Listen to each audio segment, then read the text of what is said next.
नमस्कार।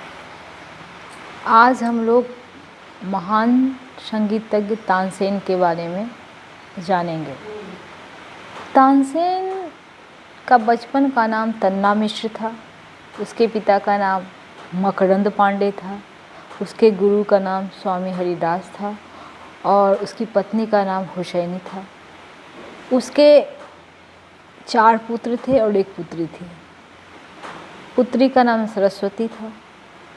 पुत्र का नाम सूरत सेन, शरत सेन, तरंग सेन और बिलास खां। तानसेन का जन्म मोहम्मद गौस के आशीर्वाद से हुआ था, क्योंकि उनके माता पिता को 10 सालों से संतान की प्राप्ति नहीं हुई थी, तो वो कहा जाता है कि मोहम्मद गौस के आशीर्वाद से तानसेन का जन्म हुआ था।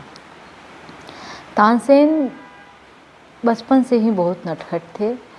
तो एक बार वो जंगल में साधु मंडली जा रही, यानी स्वामी हरिदास की मंडली जा रही थी, तो वो शेर की आवाज़ में तानसेन उनको डराए।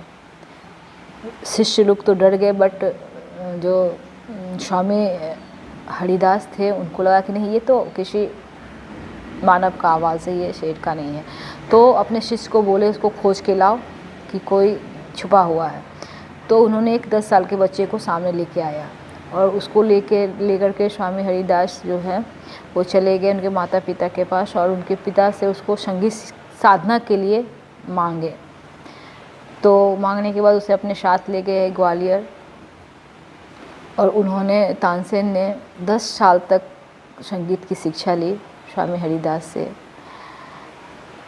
कहा जाता है कि इनका जन्म ग्वालियर से 10 मील बेहट नामक ग्राम में हुआ था और ये बहुत ही कुशाग्र बुद्धि के थे और इन्होंने बहुत सारे राग का आविष्कार किया। ये अकबर के दरबारी गायक थे, है ना। अकबर के नवरत्नों में जाने जाते थे। कहा जाता है इनके बारे में किंवदंती है कि राग दीपक जो है गाना, जो है राग दीपक गाना मना था, लेकिन अकबर के दबाव में आकर इन्हें राग दीपक गाना पड़ा और दीपक राग के गाते ही पूरे दरबार में आग लग गई और तानसेन जल रहे थे। तो उन्होंने फिर उनकी पुत्री को बुलाया गया जिसका नाम सरस्वती था और एक उसकी 2